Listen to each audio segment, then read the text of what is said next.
Telesaúde Mato Grosso, aproximando você do conhecimento. Boa tarde a todos. O nosso tema hoje é traumatismo dentário, mas antes eu queria me apresentar. O meu nome é Jaqueline Pontes. Eu sou estatutária do município de Cuiabá desde 2004, sou cirurgiã dentista, mestre em saúde coletiva pela UFMT. E eu sempre muito grata, sempre muito honrada por esses convites que são verdadeiros desafios, é a minha primeira web aula.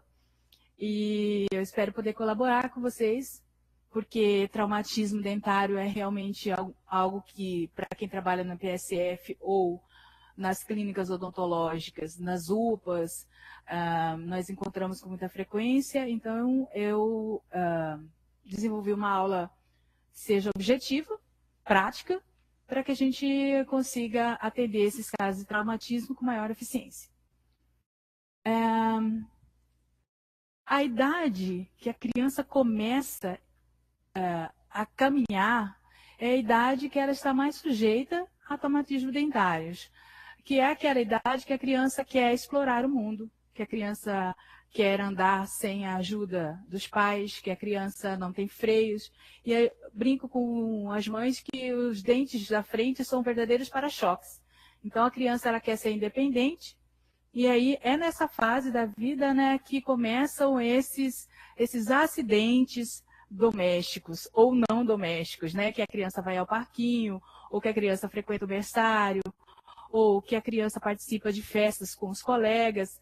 Então, essa região da boca, essa região do rosto é uma região muito vulnerável e a criança não sabe como proteger essa região. Então, o cuidado deve ser redobrado nessa idade. Fazendo uma revisão da literatura, a prevalência de traumatismo dentário na dentição decídua é maior entre 1 e 3 anos, 41,6%. Mas isso não quer dizer que as crianças com menor idade não passem por esse problema. Geralmente, as crianças que chegam para o nosso atendimento são essas crianças de 1 a 3 anos, que é a idade que a mãe já voltou a trabalhar, que a criança está convivendo com mais crianças nas creches ou nos berçários e que está participando do meio social, indo à festa do amiguinho, ou aprendendo a andar de bicicleta, ou aprendendo a andar com carrinho de rolemã. Então, isso acontece muito, geralmente, nessa fase dos 3 anos, que é uma fase de uma independência pequena, né, mas que muito perigosa. Nem sempre, quando a criança chega no consultório, é possível a gente realizar um condicionamento psicológico dessa criança. O que a gente precisa de uma intervenção logo na primeira consulta. Então, essa criança dessa foto que vocês estão vendo, eu recebi da colega e a criança se apresentou assim para ela no plantão da UPA, com esse lábio extremamente inchado e a criança arredia, a mãe insegura, e a criança ela não permitiu que fizesse a intervenção nela, nem a foto. Não permitiu que a cirurgia dentista fizesse fotos. Ficou o tempo todo no colo da mãe. Então, esse é o retrato da criança que a gente atende com traumatismo. Então, a criança que chega no consultório necessitando de tratamento urgente, não é uma criança que vai chegar sorrindo, que vai chegar tranquila, que vai estar condicionada. É uma criança que vai chegar com o seu psicológico abalado. Então, isso é uma das coisas que a gente precisa entender no tratamento. Essas lesões traumáticas, elas podem ser desde uma simples fratura do esmalte até uma dilaceração, uma perda definitiva do elemento, como foi o caso desse menino.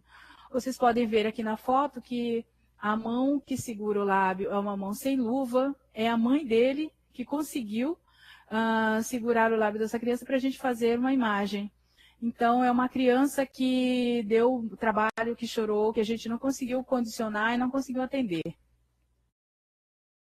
A predominância de traumatismo dentário são em crianças do sexo masculino em idade escolar. Então, na idade escolar, eles têm quedas, eles brincam de luta, eles jogam bola, eles brincam de patinete, de patins. É nessa idade que há essa predominância de traumatismo. Mas também a gente deve levar isso em consideração os traumatismos com objetos. A criança coloca tudo na boca, lápis, canetas, e também a questão dos maus tratos em casa, né?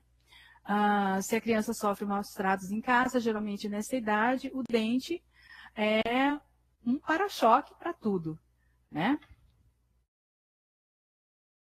A primeira atitude que o cirurgião dentista deve tomar é manter a calma, porque os pais chegam no consultório extremamente estressados. O pai ele não está preparado para trazer a criança de maneira calma, porque ele não sabe como proceder no caso do traumatismo dentário. O cirurgião dentista sabe. Então, se você consegue manter a calma e se você consegue equilibrar o pai, muito sucesso do traumatismo, do tratamento dentário vai depender desse primeiro acolhimento, dessa empatia da criança com o cirurgião dentista e dessa calma que nós, profissionais, vamos transmitir aos pais. Quem é que nunca ouviu, o dente do meu filho ficou preto depois que ele bateu? O que acontece com esse tecido quando ele sofre um traumatismo?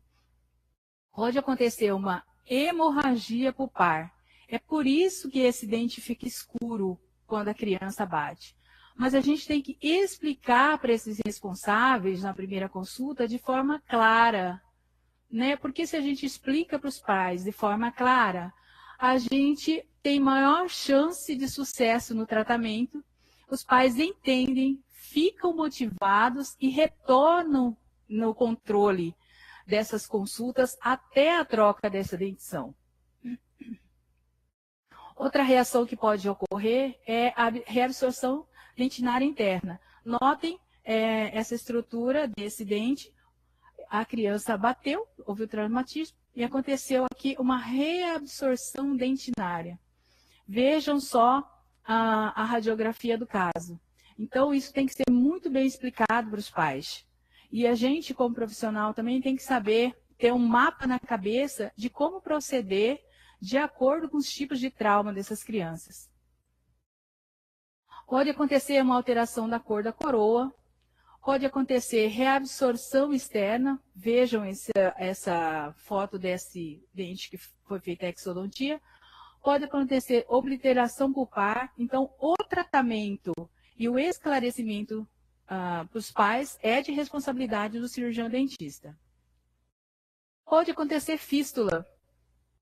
Eu acho que a maioria dos casos que a gente encontra no consultório são casos que aparecem para a gente fistulados, porque os pais, eles geralmente não levam as crianças no primeiro momento da queda, no primeiro momento do traumatismo. Eles deixam passar um tempo e aí levam as crianças para lá. E aí, quando o paciente chega no consultório, esse dente já encontra-se com fístula. Se a gente fizer um exame radiográfico, nós vamos notar uma necrose pulpar desse elemento dentário.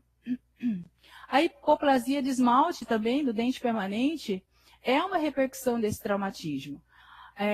Às vezes a criança sofre o traumatismo do dente descido e quando o dente permanente erupciona com esse processo de hipoplasia. Também é uma repercussão do traumatismo dentário. É interessante que a gente coloque na conduta clínica um protocolo para atendimento desses dentes traumatizados.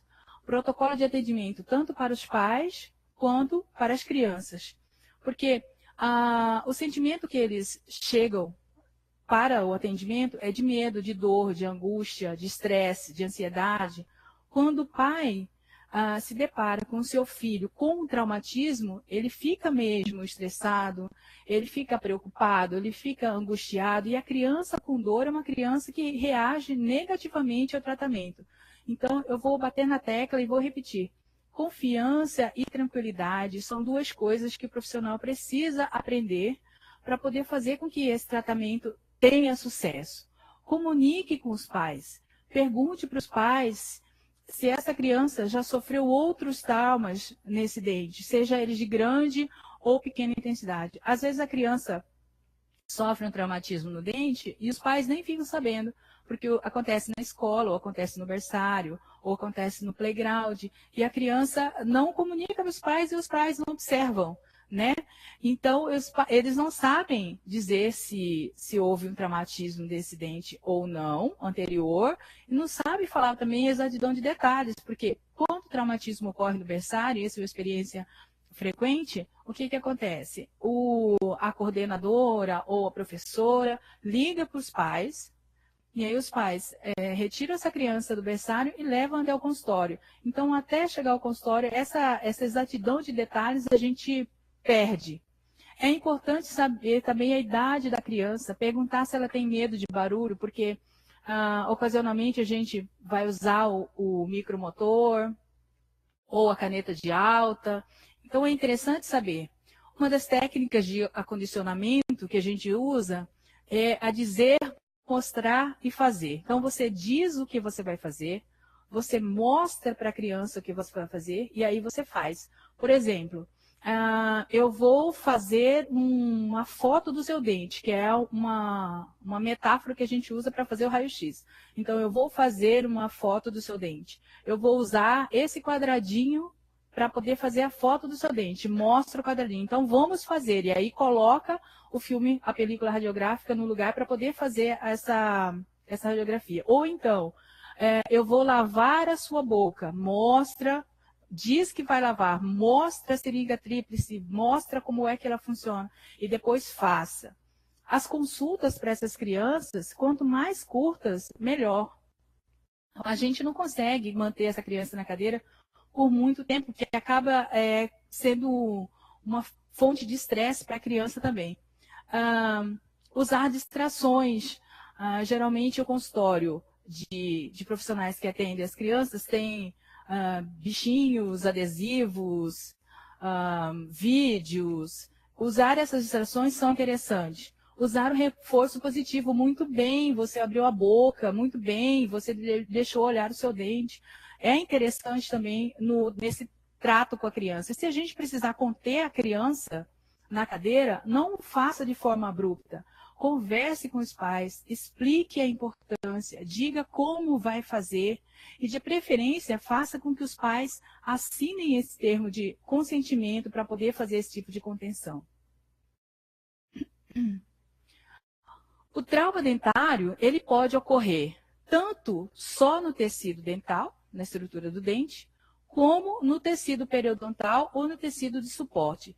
Então, no tecido dental, a gente tem trinca de esmalte, fratura de esmalte dentina, fratura de esmalte dentina com exposição pulpar, fratura corono-radicular sem e com exposição pulpar e fratura radicular. E o tecido periodontal pode acontecer concussão, subluxação, luxação lateral, com ou sem deslocamento desse dente, com ou sem mobilidade dessa estrutura dentária, luxação intrusiva, luxação extrusiva e avulsão. Esses itens a gente vai ver no decorrer agora da aula, com ilustrações, inclusive. Vejam vocês esse paciente. Esse paciente me chegou no consultório, e o relato da mãe foi esse. Ele foi correr, caiu, bateu a boca e o dente rachou. Quando eu perguntei quando tinha acontecido, ela me disse que há uns 4 dias atrás. Então, a gente pode perceber por essa foto que a higiene do paciente é precária, né? Que os tecidos já estão, de certa forma, cicatrizados, né? Que os tecidos não estão mais com o aspecto de que sofreu um trauma, mas o dente realmente encontra-se com uma rachadura. Então, ela levou o filho no consultório não por causa da cárie, mas por causa dessa rachadura no dente. Então, ele estava reclamando que ele não conseguia se alimentar porque sentia dor ao mastigar. E aí, fazendo o exame radiográfico desse paciente, a gente viu que não houve dano ao germe do dente permanente, e porque aconteceu essa fratura, essa rachadura, nós tivemos que fazer a exodontia desse dente. Depois, esse paciente ele foi encaminhado para o tratamento e nós fizemos orientação de uma higiene bucal satisfatória, de uma dieta satisfatória, e agora ele está fazendo o tratamento do completo lá na clínica. Mas ele chegou para a gente assim com esse quadro de trauma que é bastante preocupante. Esse outro paciente, ele não é um paciente da clínica, eu recebi essa foto da colega e que me disse que ele estava brincando na festa, bateu a cabeça no primo e aí avulsionou os 4 incisivos. E ela me disse que não conseguiu o manejo também com a criança, mas que os caninos também estavam com mobilidade. Então, é esse tipo de paciente que a gente recebe nos consultórios diariamente, principalmente nos PSFs, nas UPAs, nas urgências. E manter a calma, vou frisar novamente, é primordial.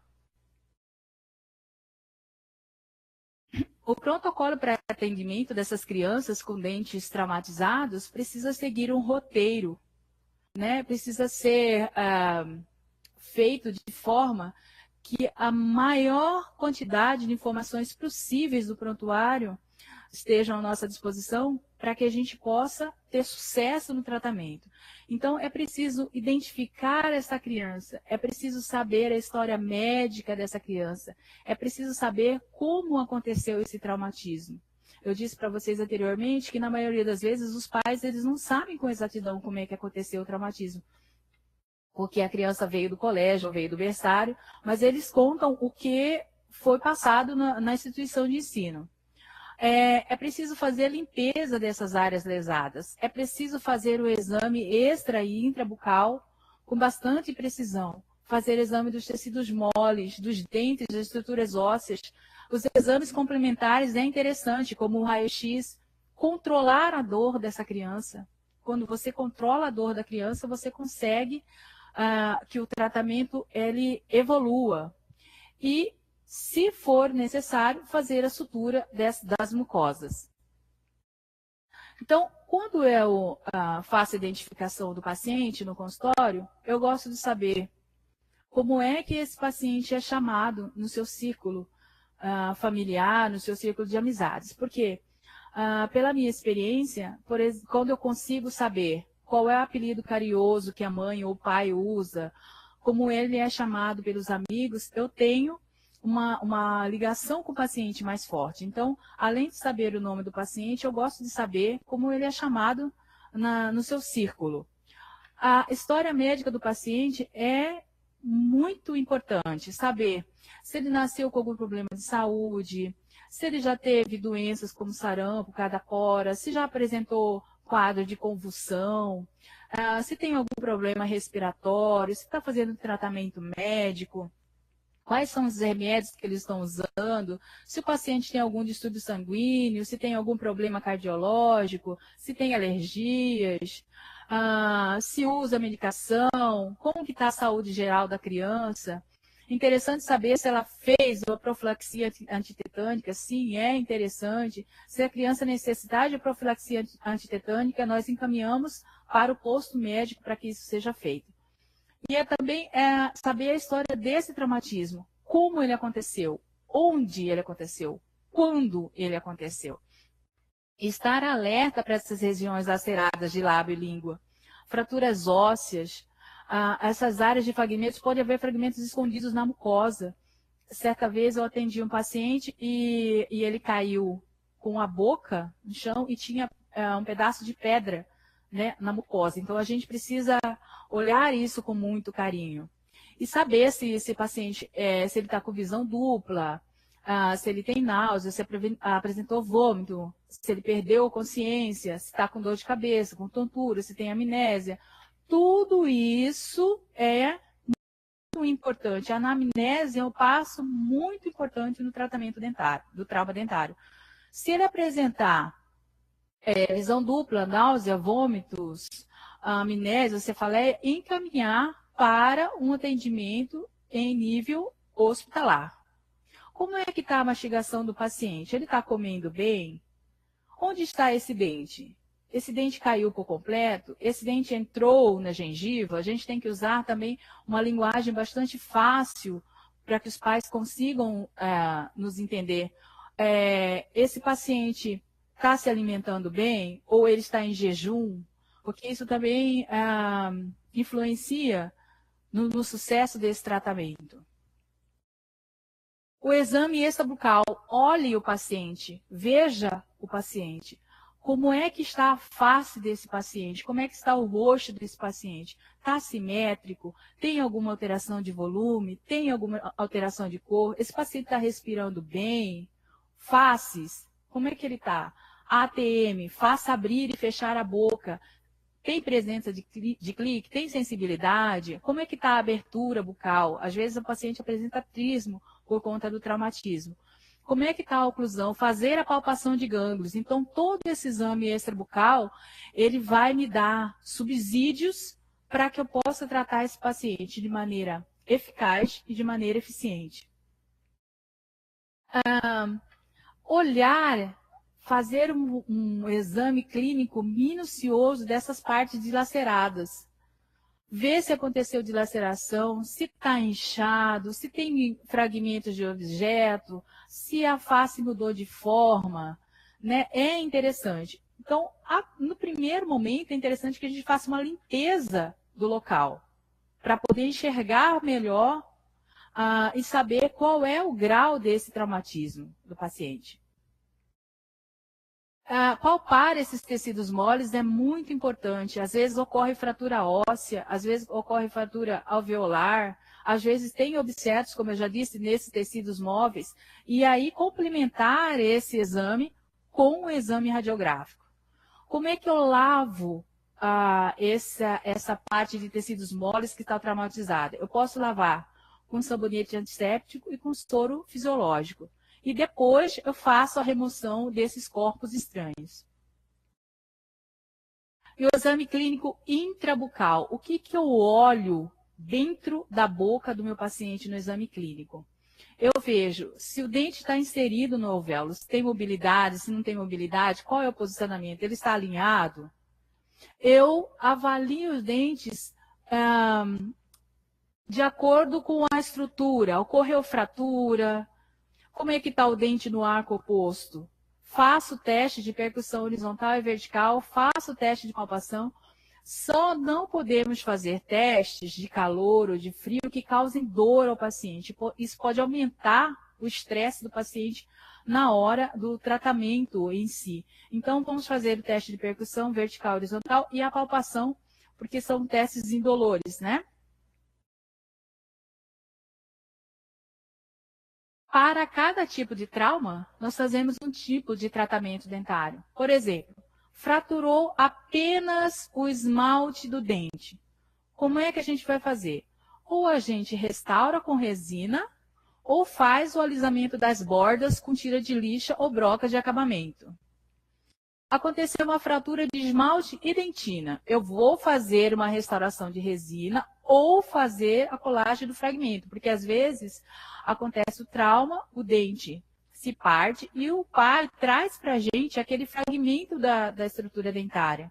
Então, é possível fazer essa colagem desse fragmento nesses casos de fratura de esmalte e dentina. Quando aconteceu exposição pulpar, vamos fazer o tratamento endodôntico desse elemento dentário. A fratura coronorradicular e subgengival, isso a gente vai fazer um exame radiográfico e na maioria dos casos, o tratamento é uma exodontia. E fratura radicular, ou a gente faz uma exodontia ou estabiliza os dentes através de contenção. Então, quem é que vai nos ditar qual é a conduta que nós vamos ter diante desse caso é o exame radiográfico. Aí acontece com o dente permanente. O dente permanente, o paciente caiu, bateu o dente permanente, bateu a boca, e esse dente caiu no chão. como é que eu vou orientar o paciente? Eu vou pedir para que esse paciente coloque esse dente num recipiente com soro fisiológico ou água. Não vou enxaguar o dente esfregando. Eu só vou passar uma água no dente para tirar o excesso de sujeira. Se eu esfregar, depois eu não tenho sucesso nesse reimplante. E esse paciente deve chegar com o dente lá no consultório entre meia hora e 2 horas. Quanto mais cedo esse paciente chegar no consultório para receber o atendimento, maior a chance desse procedimento dar certo. Então, essas são as instruções que a gente dá aos pacientes quando de palestras dos PSFs, quando de palestras em escolas, porque às vezes o paciente chega lá com 4, 6 horas do ocorrido do trauma. E aí a gente já não pode fazer muita coisa pelo paciente. Quando acontece o trauma, um pedaço de dente quebrado, coloque esse pedaço de dente no recipiente com água ou com soro fisiológico. Mantenha-o hidratado, é interessante que mantenha. E também levar o dentista o mais rápido possível para que a gente faça uma avaliação e veja se é possível fazer a colagem desse fragmento do dente. Nos dentes de leite, a gente não faz reimplante, tá? Nesse caso dos dentes de leite, quando avulsionados, é interessante que se faça um mantenedor de espaço, né? Mas o reimplante do dente de leite não é indicado. E as crianças que pratiquem esportes usando proteção. É um cuidado a mais para que a gente tenha, que a gente não tenha casos, né, de trauma dentário nos consultórios. Aqui, por exemplo, aconteceu uma laceração do tecido, o dente avulsionou. Nós fizemos uma limpeza, foi feita uma limpeza, anestesia a região, faz um debridamento, uma hemostasia e aí, se necessário, faça a sutura dessa parte que ficou lacerada. Caso de fratura de esmalte, como nós falamos, ou faz a restauração de resina ou faz o polimento das bordas para que as bordas não fiquem com pontas e venha machucar o paciente. Aqui vocês estão vendo que é um paciente uma idade bem reduzida, né? É um bebê, e os dentes incisivos estão ainda em fase de erupção. E aí aconteceu o trauma nessa parte incisal, e aí foi feito o polimento e a seguir a aplicação tópica de flúor. Quando acontece a fratura de esmalte, a gente se pergunta, houve comprometimento pulpar? Se houve ou se não houve, é o raio-x que vai nos responder. Então, nós fazemos o raio-x e aí a gente faz o acompanhamento desse paciente e eu vou dizer daqui a pouco de quanto em quanto tempo. Aqui, por exemplo, aconteceu uma fratura de esmalte e dentina. Então, faz-se a restauração com resina composta, proteção desse complexo dentina-polpa e aí cola-se o fragmento, se o paciente chegou no consultório com o fragmento. Se não chegou com o fragmento, faz a restauração com resina composta. Aqui, ó, nós temos um caso de luxação intrusiva. Os dentes luxaram e intruíram. A gente faz um controle nesse tratamento. Primeiro controle é feito em 1 semana, o segundo controle de 15 em 15 dias, o terceiro controle de 1 mês, o quarto controle de 2 em 2 meses, de 3 em 3 meses, de 6 em 6 meses, até que o dente ele reerupciona. E a gente orienta sobre a limpeza da área. Manter a higiene é interessante para que a gente tenha uma saúde dessa área que foi traumatizada. Aqui nós temos uma luxação lateral. E aí a gente trata com reposicionamento do elemento dentário. Faz-se uma imobilização de 15 a 21 dias. E essa imobilização pode ser com um fio de nylon ou com um fio ortodôntico e resina. Nos tecidos, se for necessário, faz-se sutura. e faz-se esse atendimento imediato.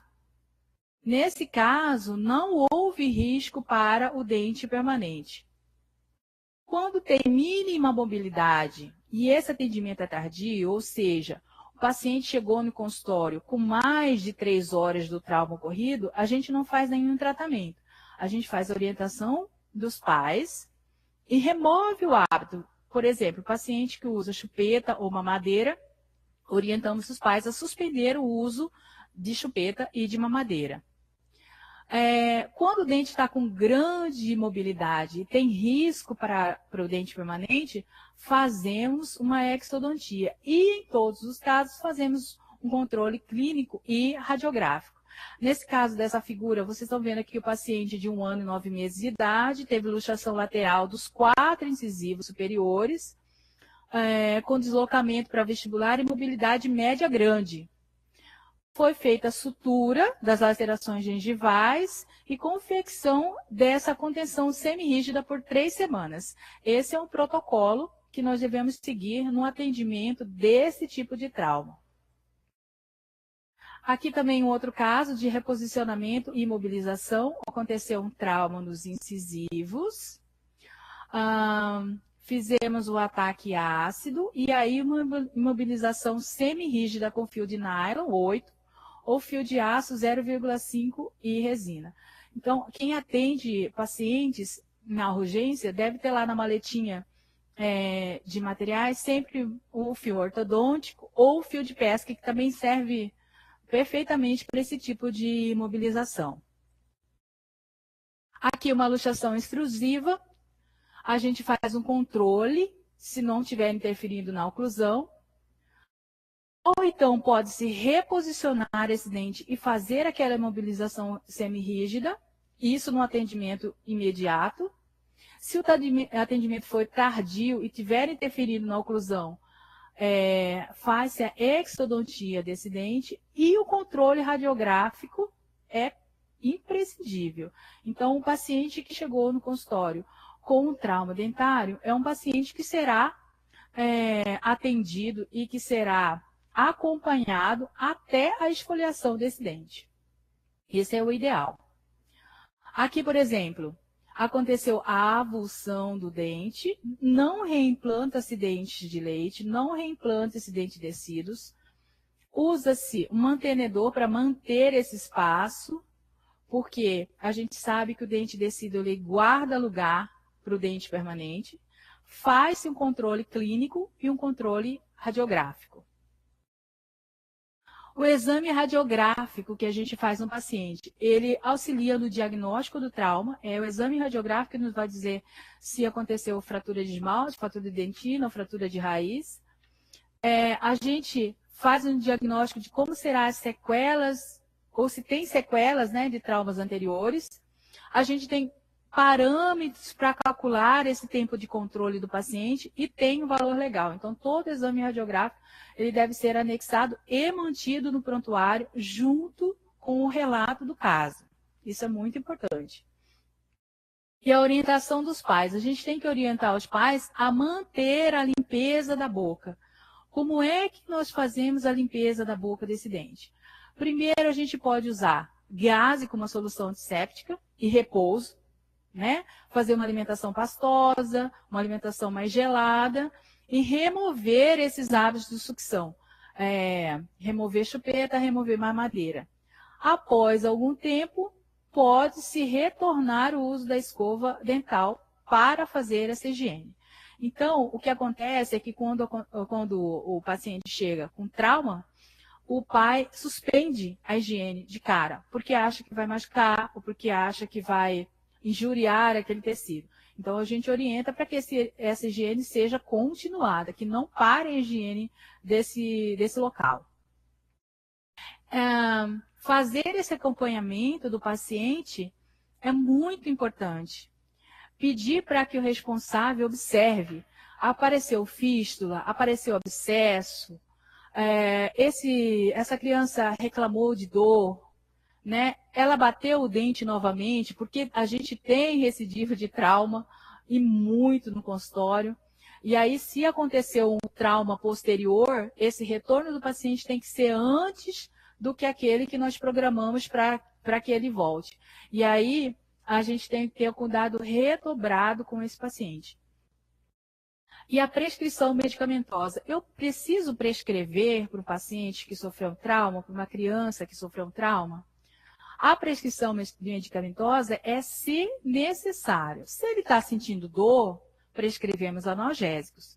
E aí a gente avalia a necessidade de um anti-inflamatório, de um antibiótico, e a gente tem que ver também se o paciente está em dias com a vacina antitetânica. Se não tiver, encaminhar para o posto de saúde para que essa vacina seja feita. O acompanhamento clínico e radiográfico também é muito importante. Os retornos devem ser realizados até a erupção do dente sucessor permanente. Então, o tratamento de um paciente com trauma de dentário é longo e a gente tem que manter essa relação estreita entre pais e pacientes para que esses pais estejam conscientes e que tragam esses pacientes no retorno com a frequência desejada. E como é que nós instruímos os pais? Primeiro, oferecer dieta macia nos primeiros 15 dias. Isso é muito importante. E manter a escovação e a limpeza do dente após cada refeição com escova macia ou com gaze.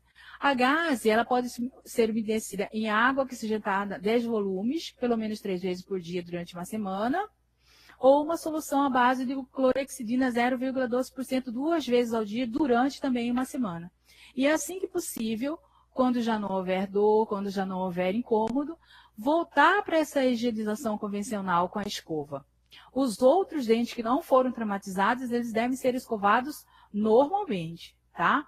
Informar também se acontece presença de fístula, se o dente mudou de cor, se tem presença de abscesso, manter essa relação com o pai, esse contato com os pais ou com o responsável. Evitar o uso de chupetas e mamadeiras. E aqui eu tenho alguns slides que eu gosto de mostrar quando eu faço palestra nas comunidades. Se o meu dente cair e se o meu dente quebrar, o que eu faço? Então, de maneira lúdica, a gente ensina a comunidade a que, no caso de avulsão ou perda do dente, a gente tem que localizar o dente. Nunca pegar o dente pela raiz, pegar o dente pela coroa. E lavar em soro fisiológico ou leite sem esfregar o dente. Então, de maneira lúdica, eu faço com que essa pessoa responsável ou o próprio paciente, ele saiba como proceder e aí para depois se dirigir ao consultório dentário. Se eu perdi o dente todo, como eu devo proceder? Eu devo procurar o tratamento especializado no período máximo de 2 horas. Porque se passou de 2 horas, a possibilidade de ter sucesso desse tratamento diminui, né? Então, quanto mais rápido o paciente nos procurar para atendimento, melhor. Em caso de avulsão traumática com sangramento, como é que eu faço? Primeiro, eu tenho que olhar de onde vem o sangramento. Às vezes o pai chega no consultório desesperado, falando que toda a gengiva está cortada e aconteceu um pequeno corte que está sangrando. Ver o local desse trauma, identificar o local do trauma e fazer a compressão com gaze ou com pano limpo até chegar no consultório. Mesmo que o sangramento pare, tem que procurar o dentista para fazer um exame extrabucal, para fazer um exame intrabucal, para fazer um exame radiográfico, para ver como é que nós vamos proceder diante desse trauma e para fazer um acompanhamento clínico e radiográfico desse elemento dentário. E se meu dente quebrar, como é que eu faço? Se o dente da criança quebrou, acha o pedaço do dente, coloque num copo de água. Esse pedaço de dente, ele pode ser colado. Procure o dentista imediatamente. Então, se o paciente chega com a criança e com o fragmento do elemento dentário dentro de um copo com água, há grandes possibilidades da gente fazer a colagem desse dente e recuperar esse elemento dentário, desde que seja até 2 horas do trauma ocorrido. O que a gente tem que entender é que o tratamento do trauma dentário, primeiro, antes de mais nada, é um tratamento de acolhimento e de imunização. Se você mantém a calma, se você sabe orientar os pais, e se você sabe como condicionar a criança para o tratamento, nós vamos ter sucesso. Eu agradeço a todos, eu fiz realmente uma aula bastante enxuta, e eu espero que eu tenha conseguido contribuir com o trabalho de vocês, e agradeço imenso a audiência. Então, a gente vai dar um intervalo de 5 minutos. Vocês podem estar enviando ainda as perguntas para a Jaqueline e a gente retorna com ela respondendo, ok? Laís, você perguntou a partir de que idade a gente pode prescrever a clorexidina em crianças. Na verdade, essa clorexidina a gente tem que ter em consultório para fazer esse primeiro atendimento. Então, não tem uma idade específica. O paciente chegou, trauma, prescreve-se clorexidina, tá? Benigno, você perguntou por que o dente descido não pode ser reimplantado. Porque, às vezes, no reimplante do dente descido, a gente pode causar um trauma para o germe do dente permanente. E a gente não consegue também uma reação biológica positiva. Então, é por isso que a gente não reimplanta. No caso de dente descido, quando o dente avulsiona, a gente prescreve ou a gente indica um mantenedor de espaço, tá? A luxação intrusiva pode apenas aguardar e acompanhar? Sim. Há todos os casos que eu atendi nesse tempo de profissão, que é um pouco extenso, todos os casos de luxação intrusiva eu acompanhei e o dente reerupcionou, que é o caso desse slide que a gente está vendo aqui agora, tá? Como é que eu faço a técnica de imobilização semirrígida? Benigno, você reposiciona o dente, aí você faz o ataque ácido, e você aplica a resina e usa o fio ortodôntico ou o fio de nylon. O fio ortodôntico é rígido, isso você tem razão. Mas a imobilização é semi-rígida porque a gente não usa brackets, não usa as bandas, entendeu? O fio, ele só é colocado ali naquela parte dos dentes que sofreram mobilidade, que sofreram trauma. Que mais? Acho que é isso. Ok, obrigado, Jaqueline, por sua web aula. Obrigado a todo mundo que participou.